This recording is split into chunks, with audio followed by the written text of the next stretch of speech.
This is Frog Valley Tropical Fruit Farm, and I wanted to do another video on planting a tropical fruit forest in Florida from seed. And you can't really talk about just the plant anymore. It's there's just too much going on, and people seem to be stuck in this sterilize the seed. Doing that is the worst thing you can do for a seed, for any of our seeds. You do not want to sterilize the seed coat ever, just like you don't want to remove the husk from the mango. It seems that that's where all the microbiology, the fungi and bacteria, is imprinted onto the tree when it's planted.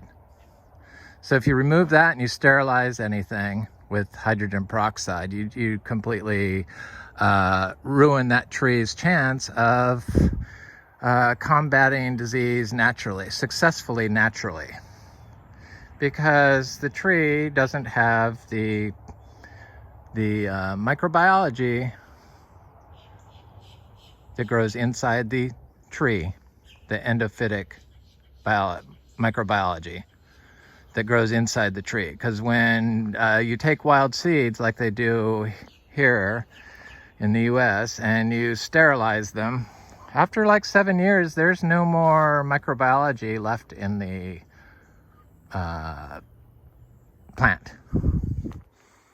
And that microbiology is what gives your plant nutrients, all of the nutrients, not just the ones that you can think of or afford.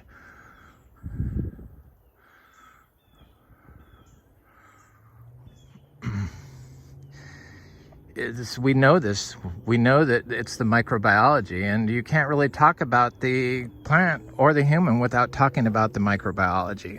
And modern day farm practices pretty much have decimated that, and my tropical fruit community is completely blind to it. And there's permaculture people. I piss a lot of different groups off. I've pissed what I thought were good friends off and never spoke to them again over because I said I didn't like their potting soil, which was coco coir. Guess what? When I plant a plant that's been grown in coco coir in my system eats that plant.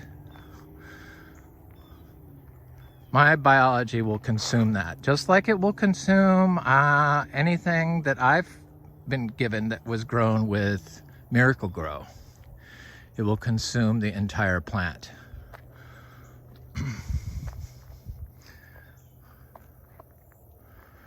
And it might not happen overnight. It could take 3 years, but it'll eventually get consumed. So I know that there's something more going on inside the plant, and I feel like I'm on some weird island where it's like, I guess everyone knows this and I just discovered it or something. I don't know. It's just really hard for me to relate with even other growers, because I guess probably because most of them are permaculture people and they rely on the chop and drop. And I use, we have plants, I cut them, but I just distribute it. I don't use them as mulch. If I had bare soil, I would use it as mulch. But it turns out the microbiology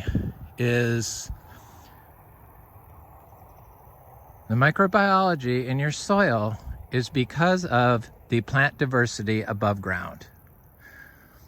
Because this plant that's up here is created a web of microbiology and roots. So plant and microbiology that become one. If you have all mulch or you have like a monocrop, that's why when I say that I have trouble growing stuff in an area that is still monocropped lawn, like an area that just still is grass after you stop mowing it for 3 years. Those areas tend to be bad. And usually it's because of compaction here in Florida. So yeah, the microbiology is the microbiome in your plant. And the microbiome in your plant is the microbiome in your microbiome.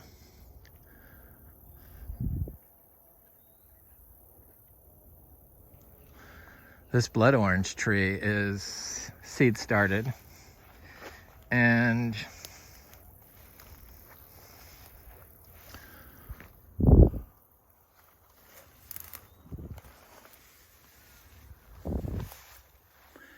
it's very healthy and shows no sign of any disease whatsoever. A little bit of leaf miner, but that's typical, but it's like really minor on just a couple leaves. And the new growth looks very healthy. And I guarantee you, because I've known about inoculating my seeds with compost and compost teas for more than 2 years. So this tree is not more than 2 years old. It's like a year old.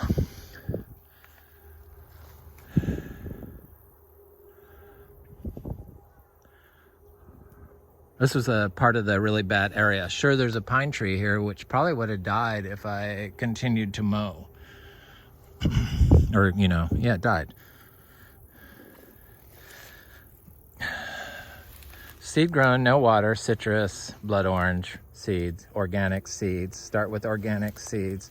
I hope nobody cleans off my seeds that they buy. That's like the totally wrong thing to do. And we know that, people know that, and I saw a seed grown, a Chacha right here. Planted in situ, and it's about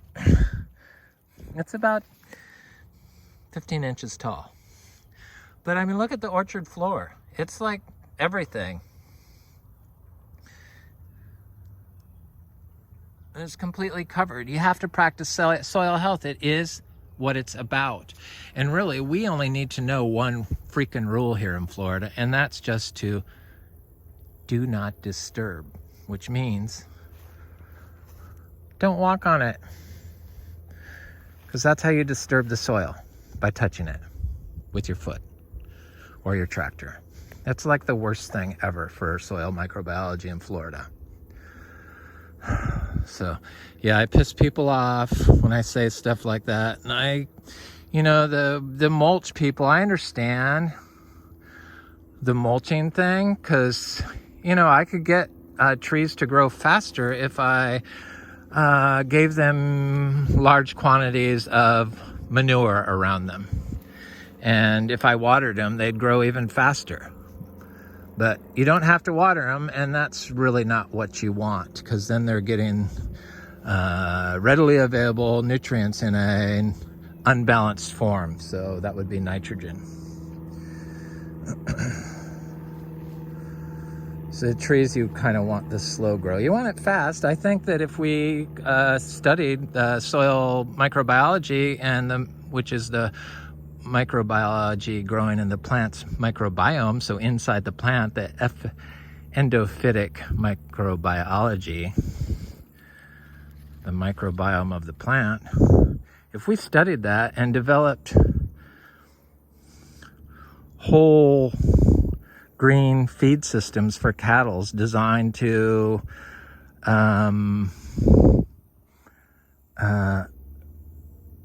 benefit the particular plant that you're growing. So if you did a lot of market garden stuff, if you fed the cows a lot of the leftover lettuce and stuff that you're growing, that their manure would probably grow the microbiology that would grow inside your lettuce, that would make it grow fast and healthy without any of our inputs. I just can't believe how stupid we are as people. Just, we're so arrogant, and to think that we knew a better way to grow plants than nature is just totally crazy. Here's another seed grown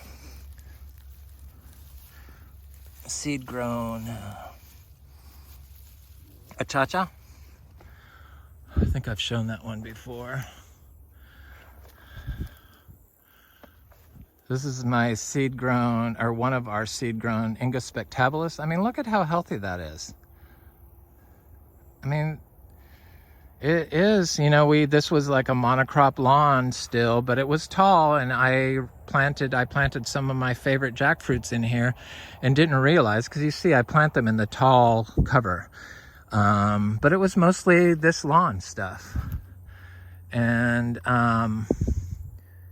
it was flooded last year. So I didn't see it in time and killed all those plants. So I put a bunch of compost in here and planted vegetables last winter. And I still have some basil and stuff that I'm getting out of here that I just found, actually. Basil grows great in the summer here. I love pesto, so I don't, you know, stuff grows in here, vegetables and stuff.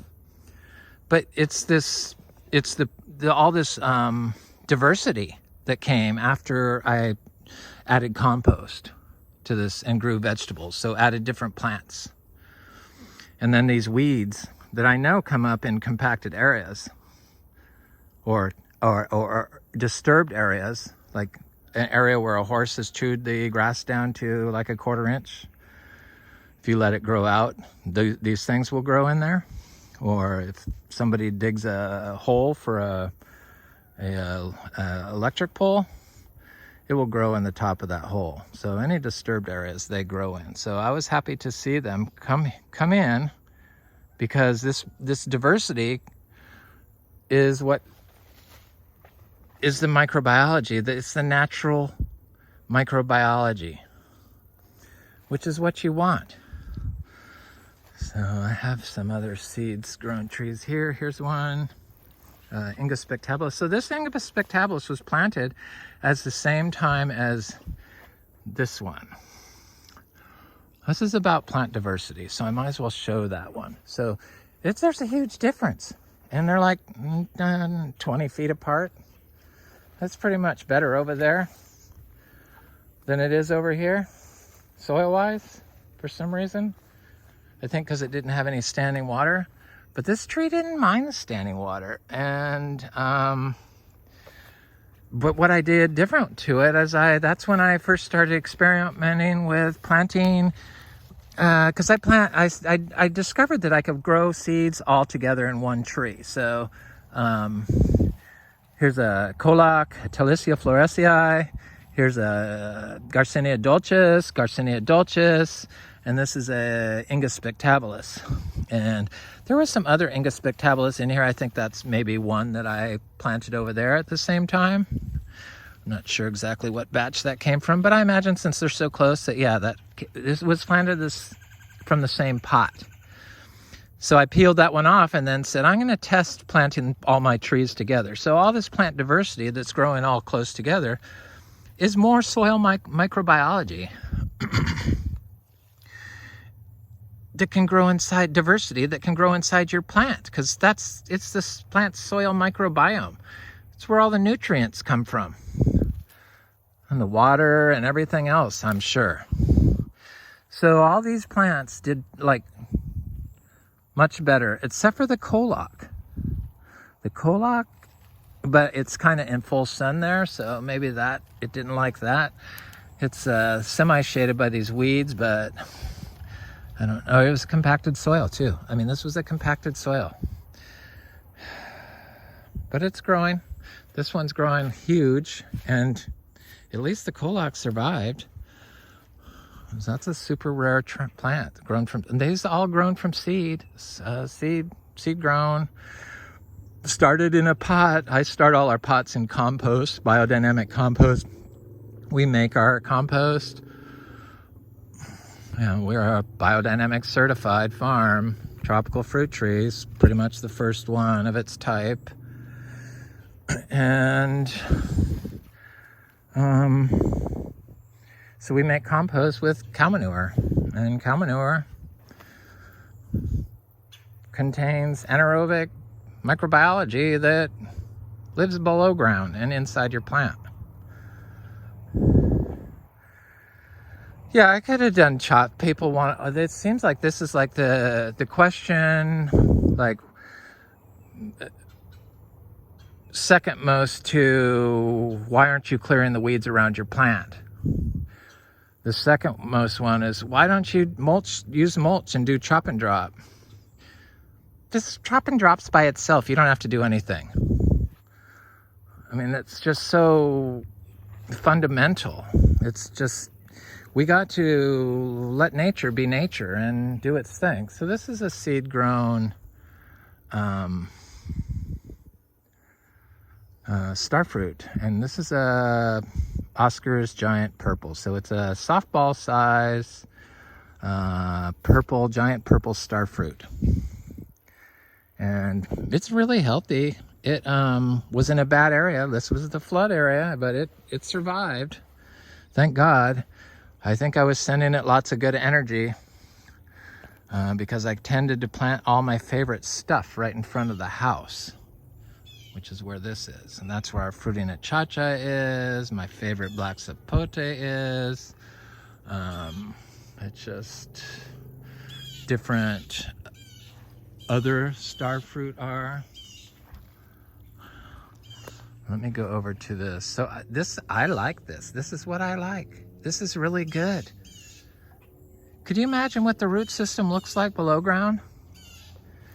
And remember, we're on sand, so it's a root system basically at the top of the sand, holding it all together with fungi and mycelium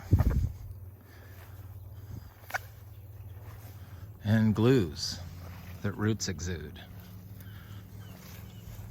It's this whole world that's completely not studied and ignored in agriculture, or not talked about, for sure not talked about on YouTube. For sure not talked about on tropical fruit, because they still think you need to like remove the husk from the mango and sterilize the seed, and hello, that's where your diseases are coming from. Your interference, that's where they come from. Sorry to piss you off. I did get one ginger that didn't get eaten by the soil microbes yet, but it's not over with.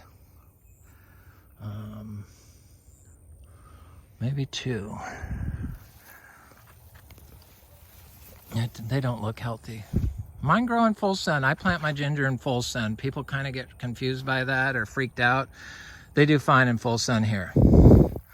I look at what's growing around the roots when I plant them. If it's completely black and stuck to the roots, then they're gonna like generate a healthy area where I plant the plant. Because the soil microbes are in the soil, or the plant microbiome microbes are in the soil. That's why soil health is so important. It really is like scary how important it is.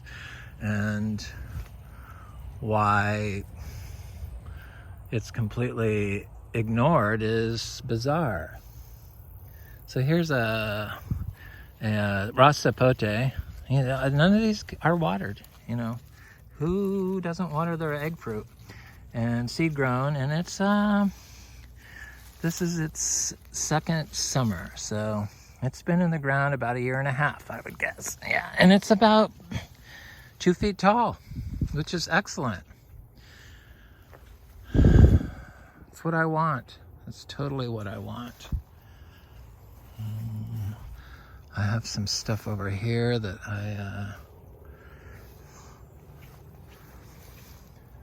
I do buy plants. That's why I know about, when I know what people are using, I am able to see what the plants do here. That's why I kind of know about Coco Core and Miracle Grow. I'm not saying it to be mean. I'm just trying to get people information that I've learned the hard way. The plants will get consumed by the microbiology in our soil.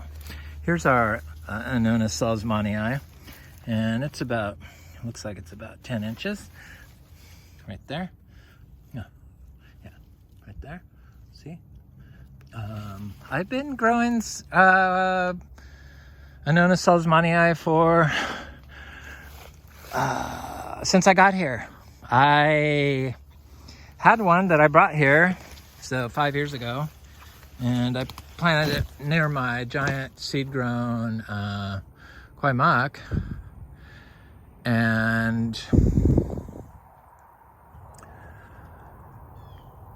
didn't water it, and it was like 2 inches tall, and I put it in the sun like the Quaimak, and it made it through all the drought and everything. But, you know, we had lawn back then, and I would remove the soil from around the tree. But then when it rained, it like died. And so I had a friend, or have a friend, haven't heard from him in a while, in Brazil. And I got my hands on some more seeds, of course. And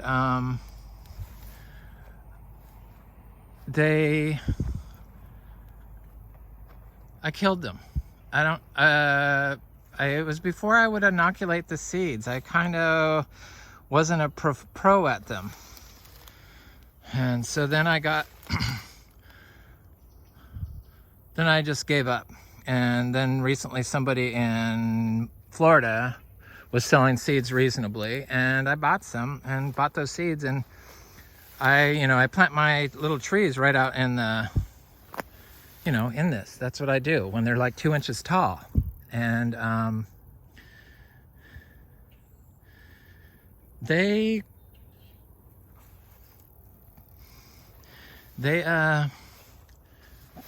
I think all of them died but one. But I think they got cold is what happened, because it got 31 degrees here.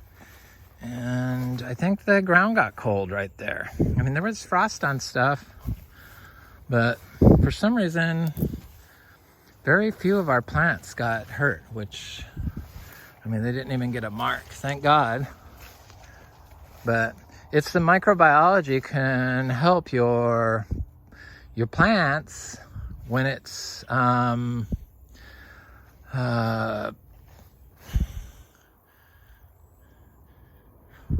when it's cold. Well, there's so much stuff that we don't even know. And if the microbiology is in the plant, well, it's not in your thing you've been given copper to and fungicides and 839, or Hollytone, but it's in the biologically grown plants. The plants that are grown with real organic products. Manures, cow manures, earthworm castings, and the plant, all the other plants is what's going to make that plant grow good. I mean, the information is out there, and it's just like, we are so slow, and we are so stupid when it comes to growing. It's just shocking to me. It really is. And I was just as stupid, because I kind of knew, because I used horse manure my whole life, and I knew it grew plants. Especially if you mixed alfalfa, urine-soaked alfalfa hay in it. Plants grew great, super fast. And water. I would water a lot. I didn't realize you did not need to water until my last year in Grant. My first place that I started growing tropical fruit trees.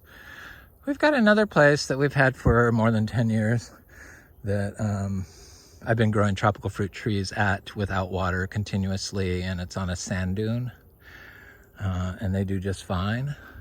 So you do not need to water in Florida. I mean, we could turn Florida into a super paradise. The tropical fruit people, the cow people, the citrus people. This is a seed grown Inga. That's the seed grown Quimac. This is, I'm not sure. I think it's seed grown.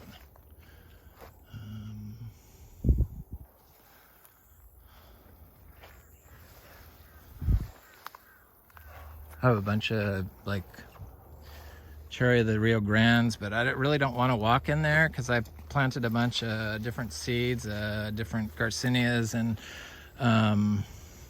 you know, because we fruited garcinias, and I bought a bunch of horrible fruit, so I planted all those seeds, and our garcinias fruited, so I planted all those seeds, and then I bought some giant Mulch seeds from Oscar on Fruit Lovers and planted those seeds directly in these areas. So I kind of don't want to walk in there.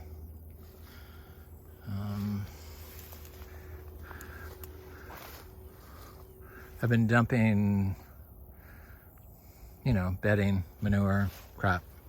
I don't think it's necessary for myself to like scatter it like I used to.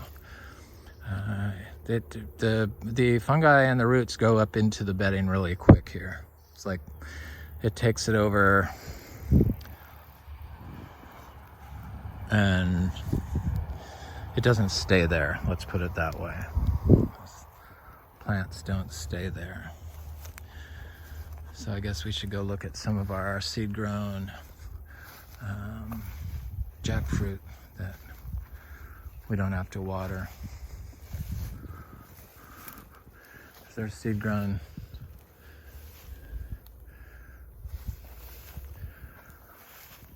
blood orange. There's a bunch of stuff growing in here, Chachas and Luke's garcinias. I just keep throwing little seeds and seedlings at the place, and they eventually stick. That's the beauty of buying seeds. Well, no, I wouldn't buy my seeds from people that are second-hand seed sellers. I just wouldn't. I see like those giant Mulch seeds, 4 or 2 of them, and 2 small plinias for $50. I think I got 20 seeds for $30 of the giant Mulch from Oscar at Fruit Lovers. So, and I've had good success with his seeds. I don't think he fruited that himself, but I'm well aware of where the seeds come from. It's Jim West, I'm positive. So, but these seed sellers that just, I mean, they have to make money, but it's like, and I wonder if each time these seeds change hands, if they get wiped down with hydrogen peroxide. I bet they do. I bet they do. Here's a seed grown citrus. You know, this is a citron. I wonder what biodynamic citrons sell for, because we're gonna have them and I'm gonna sell them. I think that's the only biodynamic citron to get in the USA, grown in Florida. Here's our jackfruit, seed-grown jackfruit. Trees like to, you know, I talked about this before, that the trees like to be planted into like this. It's because there's a whole crappy systems that we developed that they remove the plant from away from your tree is just like, I mean, can't you see that these practices don't work? People don't, I don't know, it's bizarre. They can't see things. And that's why I do these videos. I do them because I like to listen to them and I learn stuff from them, believe it or not. And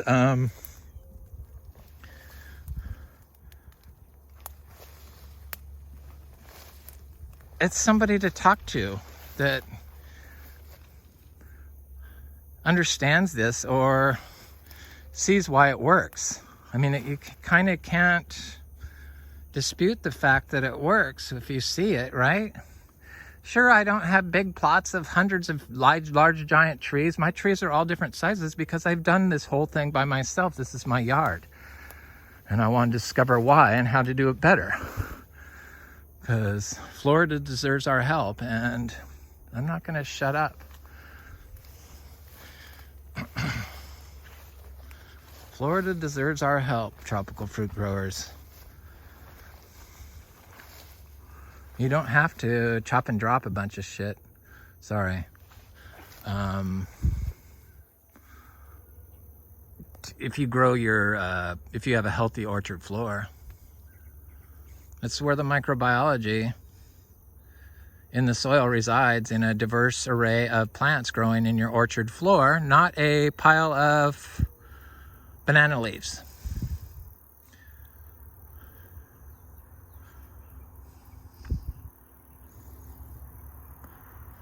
It's just putting your system out of balance.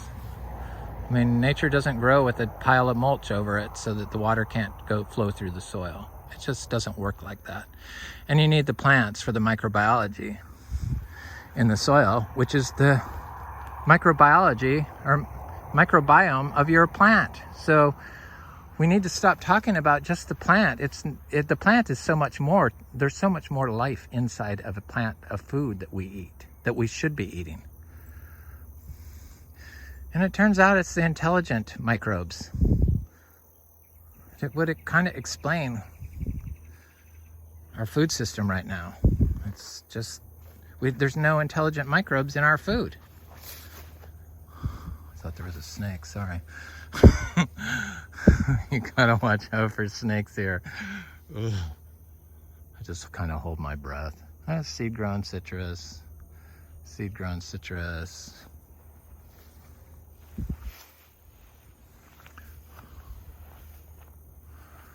Anyway, this is Frog Valley Tropical Fruit Farm. Oh, let me go look at this guanabana and see if there's flowers on it. It would probably do good if I put a pile of manure near it. It's definitely big enough to be fruiting, but we did get 31 degrees here, so it didn't die back at all, which told me that, yes, the microbiology in the soil can help your plants live. And I noticed where all the trees that kind of froze back, the mangoes, because that seemed to be what got affected, was areas where I haven't fixed the compaction. It's areas I knew were trouble spots. There's our guanabana right there. Oh, seed-grown Inga spectabilis. These are, trees that I've bought seeds of. Thankfully, I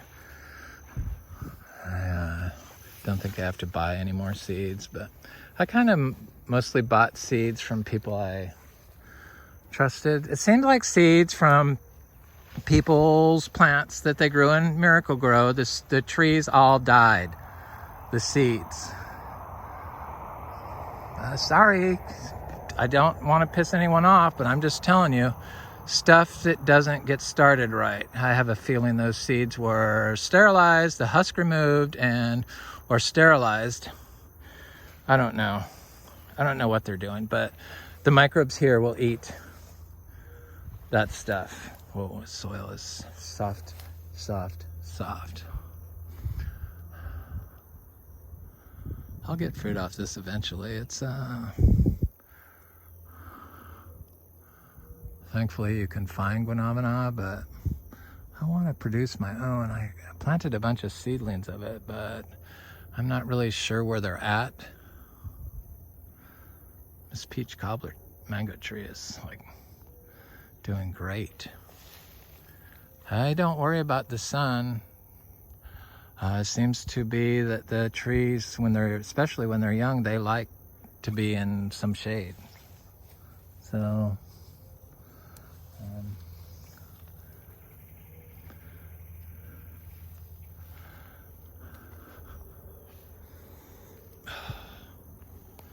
sorry, soil.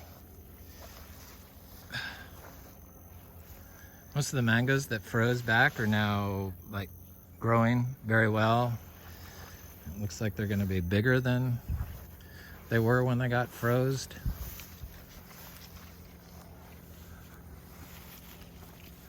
Like this sugar loaf. Right, that's where is it? It's right there.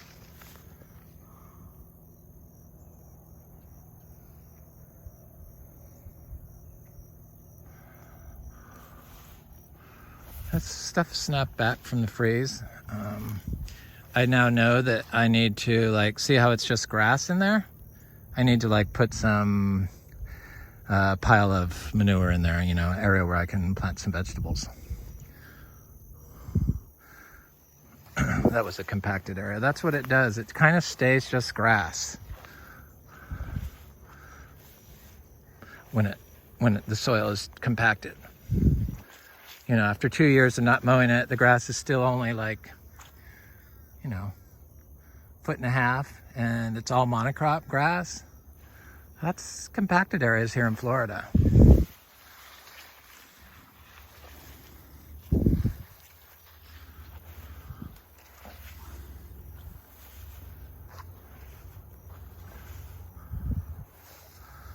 Go see if this garcinia that santal trees can take our cold. These nursery trees, though, they just kind of don't like. I guess it's the soil too. This is another bad area. See, it's all starting to get some other stuff in there because I've added different plants. So I see some other stuff coming in here. So it's starting to get better. But the mowed lawn was killing this tree. It already killed one giant tree and it was killing this one. This tree seems to be repairing. Thank God. I was told it wouldn't even last 2 years, and that was more than 3 years ago by an agronomist. And it actually looks better. It looks, I can't see any active rotting areas. It looks like it's healed over.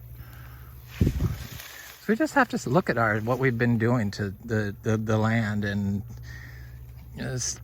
practicing soil health and staying off of it in the sand. It's like really important. Because it's not so much that you, like I could walk across this and it probably wouldn't hurt anything.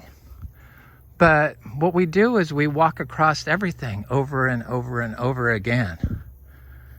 And then we cover it up with mulch. And it's really, you need to have the plants. You need to have the plant diversity to get the microbial diversity. To have a healthy plant microbiome, you know, the microbial diversity that grows in all the other plants, the natural orchard floor, is the diversity your plants need, your food crops need to provide nutrients for you.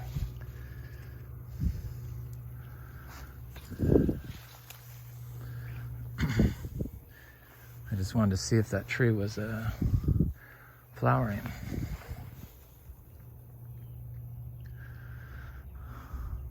This was I don't know, I thought it was a special garcinia, but she wasn't that special.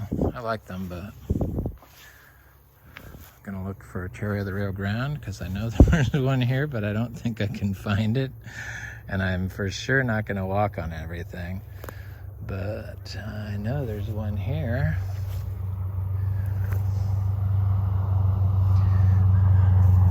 Black ones, and I think I have a path right here.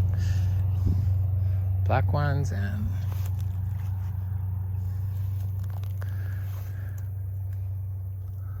orange ones. Anyway, I know they're here. I'm not going to even try. They'll poke up.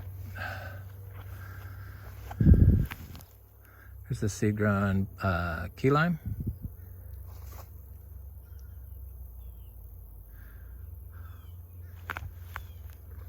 Now that key lime came from a parent that was nursery grown that looks like it had, it's not, I don't own it. Looked like it had greening. but it produced tons of fruit and was totally healthy. He also grows like this. So that's, you know, it's not just me that knows this. Other people know this. So indigenous knowledge, I think lots of other people know this. It's just, they didn't know the why. Now we know the why. And that's what I'm trying to share with people, even though they don't like to hear it.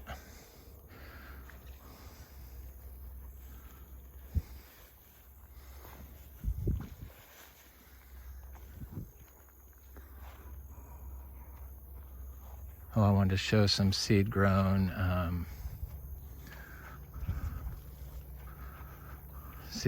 so you can see all the, like the Chachas right there, and they're kind of everywhere. There's one right there, and there's other stuff through here, lots of bananas and stuff, but those are not, both of those are not seed-grown Chachas. Seed-grown Chachas are going to surpass, all of our seed-grown Chachas are going to surpass most of the nursery-grown trees that were planted a lot longer.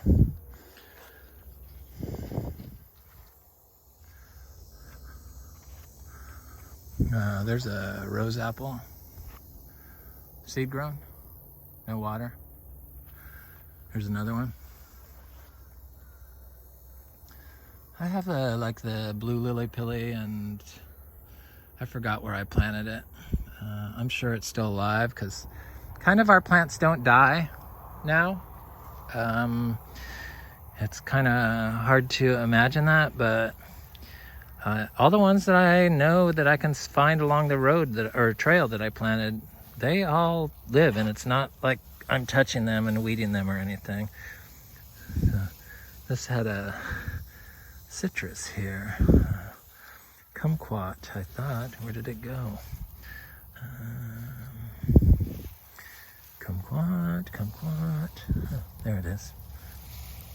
People get freaked out by this. Look at that. That's what trees do. They grow right up through that looks healthy. Plants don't compete with each other, people. Plants provide the nutrients. Plants provide the rhizosphere that holds the microbial life that is going to be the life that grows inside the microbial life that grows inside that fruit tree and enables it to survive. Seed-grown cacao.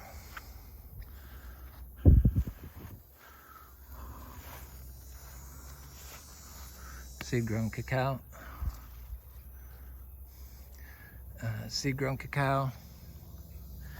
I have some colocs right here that I saw, and there's something there. I'm not sure what. Maybe I think maybe a jaboticaba or something, but I don't want to walk in there.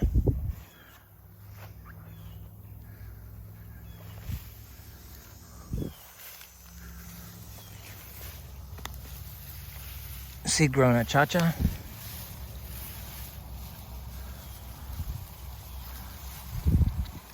These are not watered. Look at this soil here.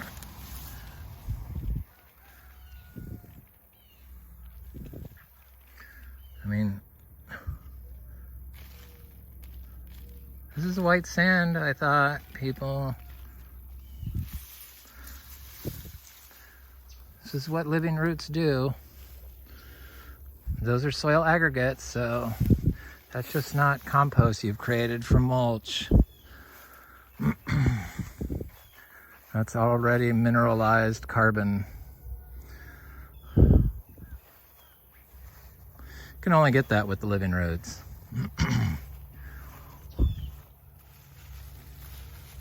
So there's a seed-grown finger lime,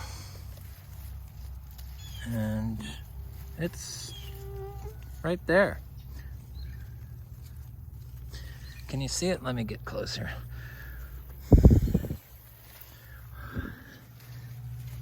There it is. See that? Look at this soil. It's like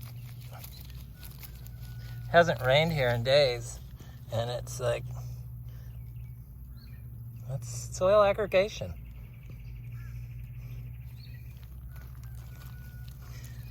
No water. Planted in the ground at about, I don't know, it was like 2 inches. And never having to water it. Plants do not compete with each other.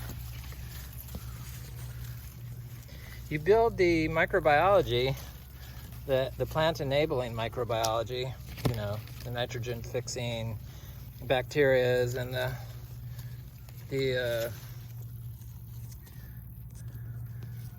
the other stuff.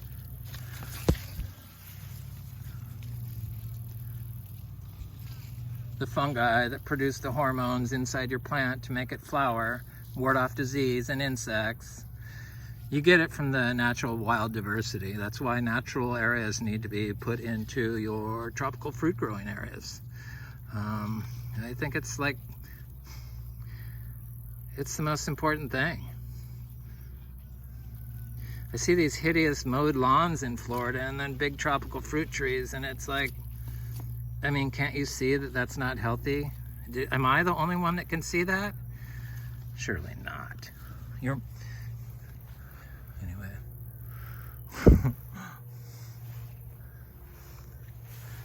The mulch covering the ground. Oh, this was a colac, by the way. Talicia florescea. I think I showed one earlier. Seed grown. I planted the seed right in the ground. Citrus I don't plant right in the ground. The seeds are so small, but I'm going to start now that I have enough seeds to do that with. So we had that Garcinia dulcis over there, and I think there's one here. It was planted all together with those other plants.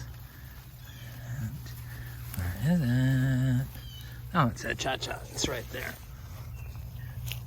See what happens when you don't see it and you start digging? You could pull it up. So you can't really pull it up, but you could break it off. There it is right there. Seed grown a Chacha. I planted Chachas right in the ground. No water necessary. I think this is where the Garcinia dulcis is, but I'm not sure.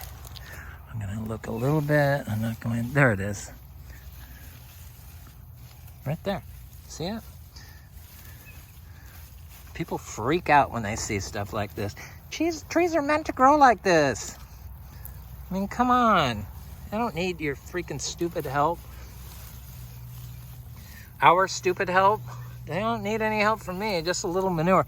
What this tree, notice this tree is like, it's only 6 inches, whereas the Garcinia dulcis I planted in a group with the Inga and the Colac and the Garcinia dulcis, they're 20 inches. Plant your seeds in groups in the same hole.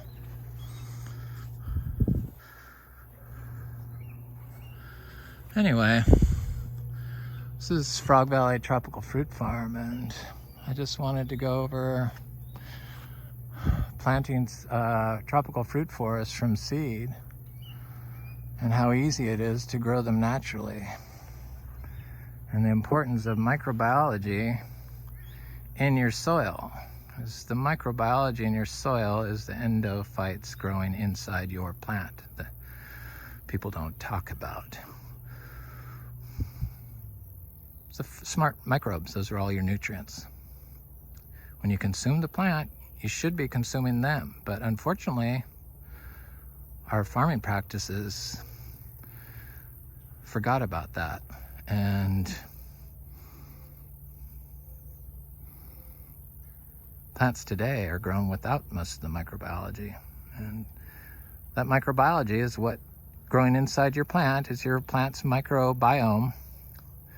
And those are the nutrients in your plant.